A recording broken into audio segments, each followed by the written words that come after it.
Welcome back to Business Success. Modern women, we wear many hats. We're mothers, managers, partners, and look, we are so much more.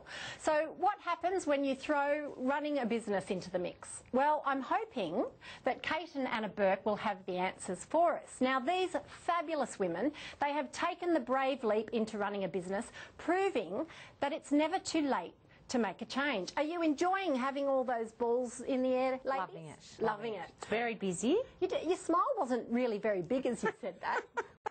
No, it is. It's very busy. We are enjoying it. It's very challenging, but we're in it together and we're having a lot of fun with it. So this is Casper's Pies. Yes. So this is something that about 18 months ago you decided this would be really great to buy a business, an existing business that's been there for 20 years, and take it over.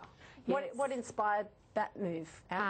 It was a bit of a family decision between Kate, myself and Russell.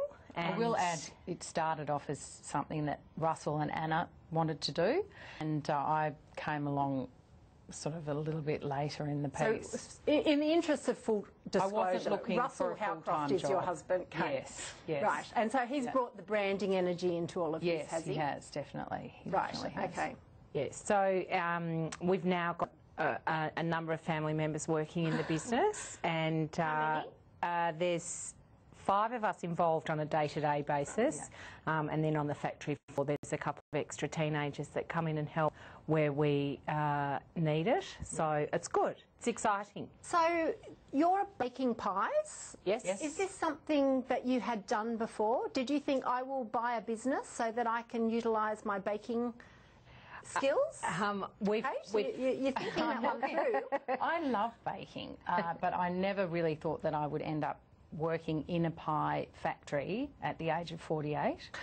But with a hairnet on. With a hairnet. But Anna always worked in the food industry. I originally was a nurse, so Anna has had a full career in working in the food industry, so she had expertise in the area.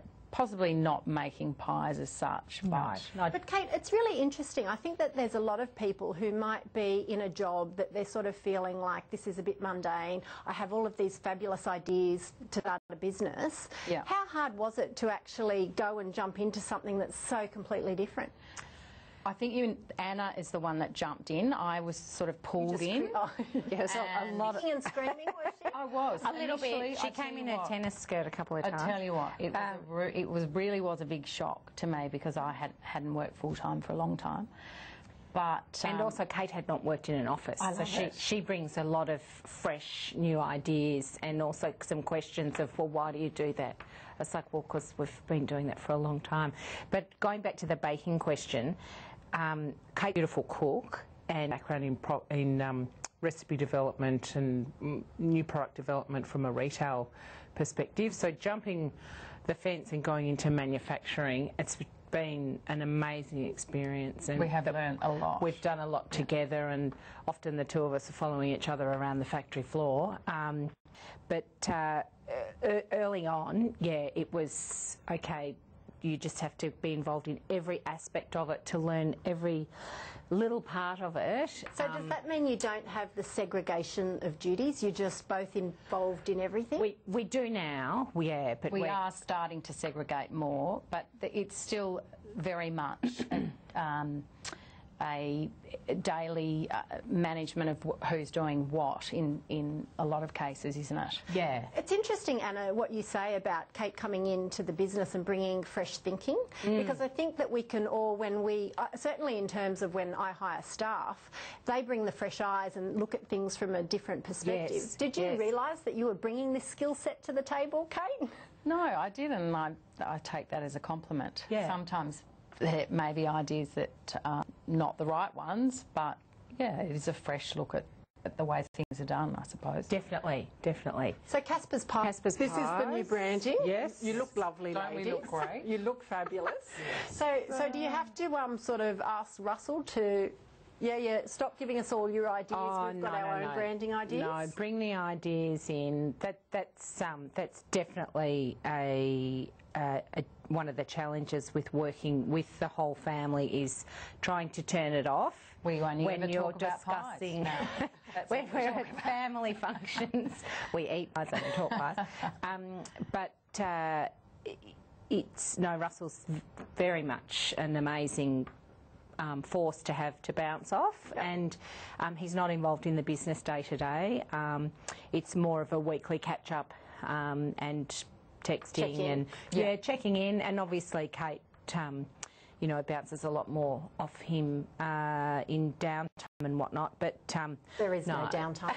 There is no downtime. I know this from running a business myself. There's no downtime, especially when the pillow talk is P&L and balance sheets and things like that. It's an interesting concept, going and buying a business, because Casper's Pies was 20 years old. That's right. And then, because I've started businesses from scratch, I've never gone and done the financial analysis and then said, right, well, I'll purchase this.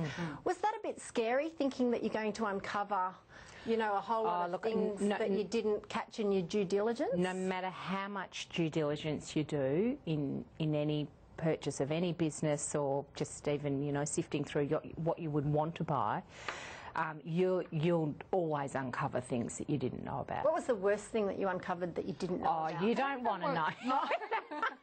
You don't want to know. We don't want to share. It was actually to do with the equipment, so equipment breaking down and things like that, and what you do when something like that goes wrong.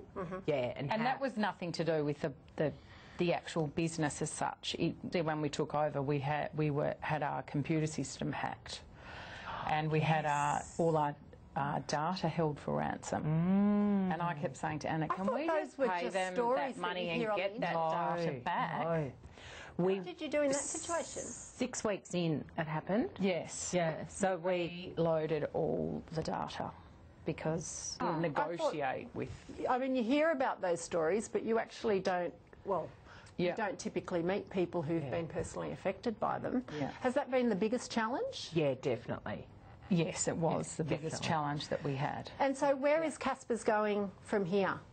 Obviously onwards and up. So here we've just rebranded with some help from a couple of very clever people. Town Square. At Town Square. They've a logo, and so that has now filtered into, we've had the website built. And the website address is www.caspers.com.au. That was built by Claudia Howcroft. And other family. I've got to vote them in. So it's family members in. So that was phase 1, which happened after Christmas, and now phase 2 is to get it out into stores from all our retail-ready items. So you'll see that in stores as of this week. What sort of stores? A couple of independent supermarkets and a couple of... Am I allowed to mention them? Sure. So we're in Leo's supermarkets, Maxi Foods, Thomas Duck's in Victoria, and... Are you able to crack the big supermarket chains, the Coles and Woolies, or is that something? Anna worked at Coles for a period of time. Not quite sure if we're not quite sure if we're ready yet, but that's certainly in the bigger plan is to go. That's the real thing, isn't it, when you're a small business going up and negotiating? And you certainly hear the stories that people are successful at it. Is it of asking you to modify your pie or make changes can really come to the table? No, it's more about, so we have a safety standard with our HACCP accreditation. It's a being, I suppose, having the right accreditation, and now a lot of supermarkets have their own level of their standard that you've got to meet. So it's manipulating everything so that you can meet what they need, and that they have, confidence in you as a manufacturer to their standard, and that your brand's going to represent that as well. So what you're saying, there's a lot in it. Yeah, there's a lot in it. There is a lot in it. It's not scary for us because we have a little bit of that, behind us. Yeah. But not that we've got the support of each other, and now, I do have to ask: is that support always there, or for say who's older? No. Is there that friction that because having run businesses with my husband, have that healthy tension where you get a better outcome because you are providing that tension. Do you as sisters have that, or do you not have We any don't have disagreements? any. No, we don't. Well, that's If there was no something, one's- no one's but if there believing was this. something going up, we would easily both be able to think that that was about to happen, and probably Anna would go out on a sales trip, and I would probably go into the kitchen and start cooking something up. Yeah. Is But that it's all been positive and supportive. There's no time for that. fabulous. There's no time for no that. time, no time for fun and games to be We've done. had a lot of time together to work each other out because we're 4 months apart. So Well, I certainly wish you and Caspers all the Thank very you. best, and thanks so much on the program. Thank you. Thank you. Thanks very Pleasure. much. Pleasure. Well, all from me tonight. I hope you might be able to harness some ideas, insight, some inspiration to help you on to business success. See you next time.